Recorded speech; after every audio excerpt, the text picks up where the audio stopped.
The urgent mission on this Wednesday night to prevent an all-out war in the Middle East.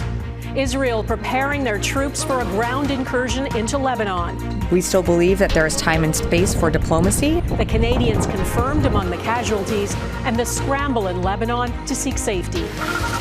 Tough times for Canadian farmers. The elevators can't move the product, the farmers can't get paid. The crushing consequences of the grain workers' strike. And a colossal cleanup gaining traction. It's not easy. How an old idea led to 40,000 tires in the St. Lawrence River.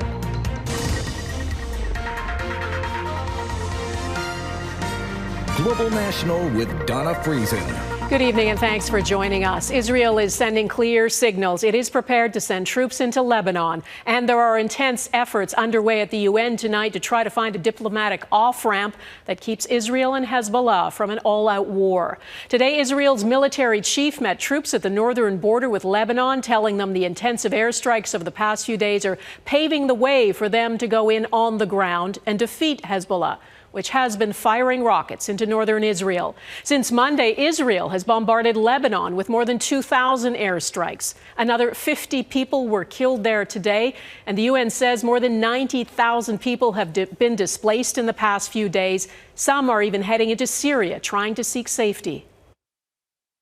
We've been working tirelessly with partners to avoid a full-blown war and to move to a diplomatic process that would allow Israelis and Lebanese alike to go back to their homes. There is a new diplomatic push at the UN, France and the U.S. trying to de-escalate. But already nearly 600 people have been killed in Lebanon, among them children and at least 2 Canadians. We'll take you to Beirut in just a moment, but we begin in Jerusalem, where Jeff Semple is tonight. Jeff. Donna, it's another sleepless night for many people here in Israel and in neighboring Lebanon, with another round of early morning airstrikes, all but inevitable, in a conflict that has now reached a dangerous crossroads. For the third straight day, Israel pounded Lebanon with airstrikes. In 72 hours, the Israeli military says they've hit more than 2,000 Hezbollah targets. And today, the strongest indication yet that this air battle is about to shift to the ground. That's Israel's military chief visiting troops now stationed near the Lebanese border, some redeployed here from Gaza. You hear the jets overhead? We have been striking all day, he says. This is to prepare the ground for your possible entry. Your boots will enter enemy territory. Israel wants to create a buffer zone to allow 65,000 Israeli civilians to return to their homes in the north, free from Hezbollah rocket fire. The United Nations called for a similar buffer after the last war in 2006, ordering Hezbollah to remain north of the Litani River. The UN failed to enforce those boundaries, which Hezbollah, backed by Iran, has long ignored. But any Israeli ground invasion into Lebanon risks provoking all-out war. If an Israeli ground assault takes place into Lebanon, then we are going to see this war probably deepen and extend and expand further. Already, Lebanese hospitals and shelters are overrun. Lebanese officials say more than 90,000 civilians have been forced to flee their homes in the south. Some trying to escape didn't make it, including this Canadian Lebanese couple. The family of Hussein and Dat Tabaja says they were stuck in heavy traffic when their vehicle was hit by an airstrike. Lebanon says in 3 days, Israel has killed around 600 people, including 50 children. Hezbollah is returning fire, albeit on a much smaller scale. For what's believed to be the first time, it fired at Tel Aviv with a powerful ballistic missile. It was shot down, but there are believed to be thousands more in its arsenal. If they were started to fire thousands of rockets a day for a number of days, it would be difficult, I think, for Israel to be able to stop them all. Canada's former ambassador to Israel, John Allen, and other analysts believe that Hezbollah is holding back its ballistic missiles because it fears provoking an even stronger Israeli response. But if Israel launches that ground invasion into Lebanon, those missiles may follow. Donna? Jeff Semple in Jerusalem. Thanks, Jeff. With me from Beirut is NBC News chief foreign correspondent Richard Engel. Richard, so good to talk to you. Thanks for taking time with us. You know, there was already a sense of fear and dread in Lebanon, of course, and now the Israeli army chief of staff has told his troops to prepare for a ground incursion, telling them they'll go in and destroy the enemy. How is that message being received where you are? Well, first of all, it is wonderful to talk to you, a former colleague. I remember when you used to be out here doing this exact same thing a little bit less than 20 years ago. And I was here in 2006 when there was the last ground invasion, when Israel entered this country. And that war, 2006, Israel invaded South Lebanon, almost the same pretext. It was going to clear out a buffer zone. It was going to prevent Hezbollah and other militant groups from attacking northern Israel. And that war was devastating. It just completely destroyed this country's infrastructure. It set the country back a decade. Israel suffered heavy losses. It got its nose bloodied very severely and quickly and ended up stopping the war. And the reason I talk about that is that war is very fresh on people's memories now. They remember how destructive a ground incursion was, and tens of thousands of people are already flooding into Beirut. But Donna, I would say mostly it's fear. People remember what happened last time and think this time could be even worse. Richard, what signals are coming from Hezbollah and its sponsor, Iran, in the face of these Israeli airstrikes? Hezbollah has a network of tunnels, just like Hamas had a network of tunnels, still has some of them left, but a lot of them have been destroyed in Gaza. Lebanon is an open country. Hezbollah is much more powerful than Hamas, has more sophisticated weapons. So if you think you've understood the conflict in the Middle East thus far and gotten your heads around it by what you've seen in Gaza, a ground war in Lebanon would be much more severe, much more difficult for Israel. I know there are talks underway at the UN right now trying again to de-escalate. Do you realistically think there is a diplomatic off-ramp right now? There might be, but it doesn't seem to be working. The diplomacy that, because the two sides are speaking past each other, and I'm talking to many different people here in Lebanon, political analysts, American political figures, military figures. They describe a leadership vacuum, particularly when it comes to the White House, that there's not a real clear direction coming from the U.S. presidency because President Biden and his administration are in transition. So with the U.S. navel gazing to a degree, you have no real parameters set, and therefore the risk of diplomacy not taking hold and war leading the way seem to be much higher. Richard Engel, NBC News in Beirut tonight. Thanks so much for taking time with us. I appreciate it. Absolutely. Thousands of Canadians have connections to Lebanon and dual citizenship, and for almost a year they've been warned by the Canadian government to get out of Lebanon. The airport there is still open, but a number of airlines have suspended flights, and as Touria Izri reports, as attacks escalate, the message is to leave now. This is my cousin Malak. She is full of life. A sense of panic has set in for Lebanese Canadians. This was last month again. Noor Kadri has family in Beirut, including relatives fleeing Israeli airstrikes. Just bombardment everywhere. There is no safe zone. The Canadian government is urging citizens to get out while they still can. But Kadri says for some of his relatives, it's not that simple. They were supposed to come on August 31st. During the early bombardments, they had their tickets on Lufthansa. Lufthansa canceled their flights. Other Canadians in Lebanon are not planning on leaving. We're taking things not even day by day. I say we're taking things hour by hour at this point. Prime Minister Justin Trudeau is calling for a de-escalation and also offered condolences. We are devastated by the loss of 2 Canadians, but the entire Lebanese people are suffering right now. Foreign Affairs Minister Melanie Joly says Canada has pre-positioned assets in the region to prepare for a possible evacuation. But getting people out this time around could be more complicated than in 2006, when Canada spent more than $90 million rescuing thousands of citizens from Lebanon. It is important to be able to leave by air now. because, of course, it is much more difficult to leave by other means. The NDP wants Ottawa to begin evacuations immediately. It must be a massive undertaking because there's a massive number of Canadians that are trapped there. That number, an estimated 45,000 Canadian citizens in Lebanon, while another roughly 400,000 people of Lebanese descent call Canada home and now fear another escalation. Donna? All right, Touria Izri in Montreal. Thanks, Touria. Ukraine's president wants the world to stay focused on its grueling war against Russia's invasion. President Volodymyr Zelensky addressed the UN General Assembly in New York today, pleading again for more help defending itself. He also warned he has received intelligence Russia is planning to attack Ukraine's nuclear plants. Any missile or drone strike, any critical incident in the energy system could lead to a nuclear disaster. A day like that must never come. Zelensky also highlighted how devastating it could be if the power grid is targeted during another winter of war.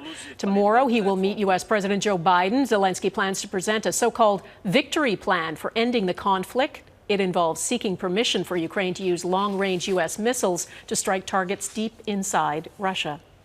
In Ottawa, Prime Minister Justin Trudeau traded barbs with opposition leader Pierre Poilievre in the House of Commons just before that much-anticipated vote on a non-confidence motion tabled by the Conservatives. Mr. Speaker, I believe this on today we will see that this House does not have confidence in the leader of the Conservative Party. He's bragging that he has more politicians on his side. Isn't it really the case that in Canada, the people decide? Yeas pour 120 sans 20, nays contre 211 211. And as expected, that Conservative motion did not get the support it needed from the NDP and the Bloc Québécois, and the Liberal minority government was not defeated.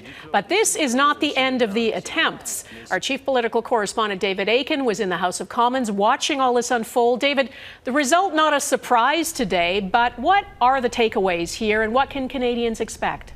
Well, the first thing, Donna, that we're going to expect is more of the same. The Conservatives will get another chance tomorrow on Thursday to introduce a new non-confidence motion, and that will get voted on Tuesday next week, probably with the same result as today. In the meantime, the Bloc Québécois today said the price of its support is boosting old age security payments for young seniors, those aged 65 to 74, to match the richer OAS payments that seniors over 75 get. So that now becomes a very real possibility that those young seniors could see their OAS boosted by $70 or $80 a month. And the BQ wants that done by October the 29th. So the government will survive at least until then. Meanwhile, the New Democrats are unlikely to bring down the government until the national pharmacare legislation becomes law. That legislation is stuck in the Senate right now. No real clear timeline for it to get passed. And until it does, expect the NDP to stick with the Liberals. Donna. Okay, David in Ottawa, thanks. With the possibility of an election looming, Ontario's Premier Doug Ford said today he wants to dig a tunnel under Highway 401 that would stretch roughly from Brampton to Scarborough, and his government will begin studying the feasibility. The reason we're having a feasibility study, it's going to determine the length. If they're telling me 30 kilometers is X, 40 kilometers is Y, we're going to get the job done. Mark my words. Ford says the tunnel would accommodate vehicles and public transit, but he gave no estimated costs. Ontario's opposition leader calls it a fantasy tunnel. A big disruption during harvest season coming up, how Canadian farmers are being hit by the grain workers' strike.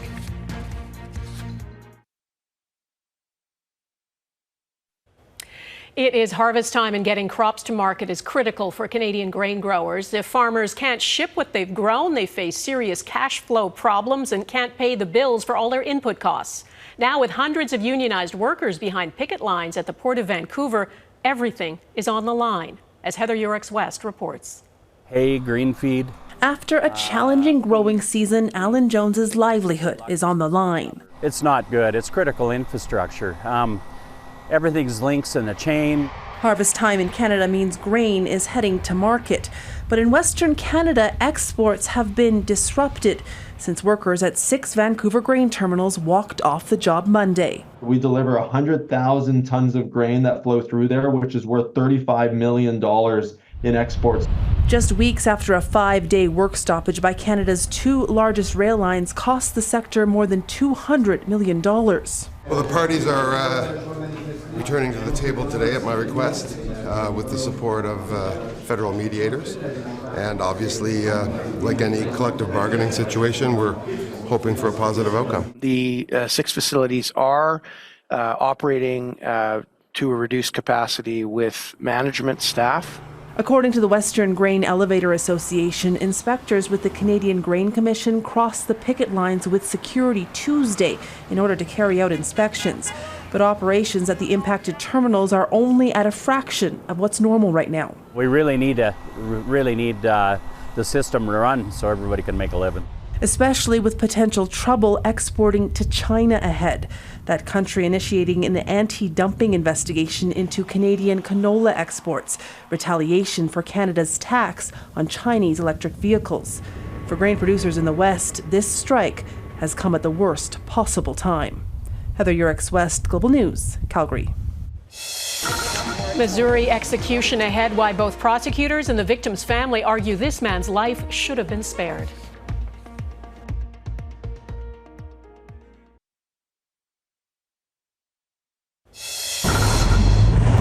Hurricane Helene strengthened to a Category 1 today as it heads towards Florida. That hurricane already lashed Mexico's Caribbean coastline and Cuba, packing sustained winds of 128 kilometers an hour and bringing torrential rain and large waves.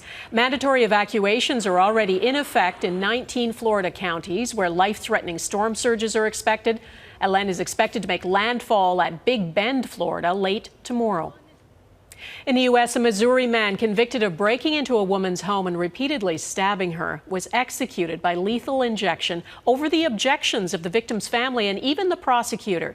They wanted the death sentence commuted to life in prison and had worked for years to spare the man's life. Jackson Prosco explains.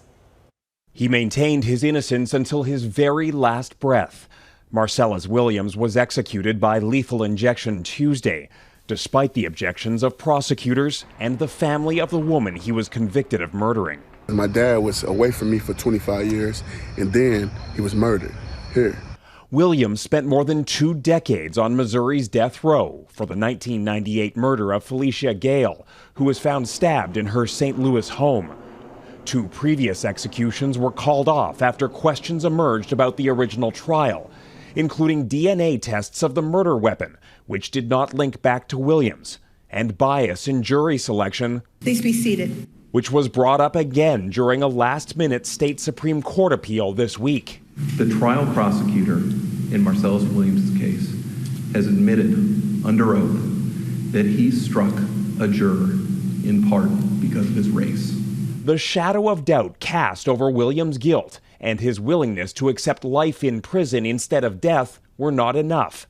Both the Missouri and U.S. Supreme Courts declined to intervene. In Washington, the 3 liberal justices said they would have granted a stay. They were overruled by the conservative majority. Missouri's governor rejected Williams' final plea for clemency. And basically, Mr. Williams is going to be killed because the government mishandled this evidence. No juror nor judge has ever found Williams' innocence claim to be credible. Civil rights leaders call it a state-sponsored lynching, while prosecutors said Williams' death did not serve the interests of justice. Jackson Prosco, Global News, Washington. Rubber recovery cleaning up the St. Lawrence, but this wasn't dumped as garbage. We'll explain next.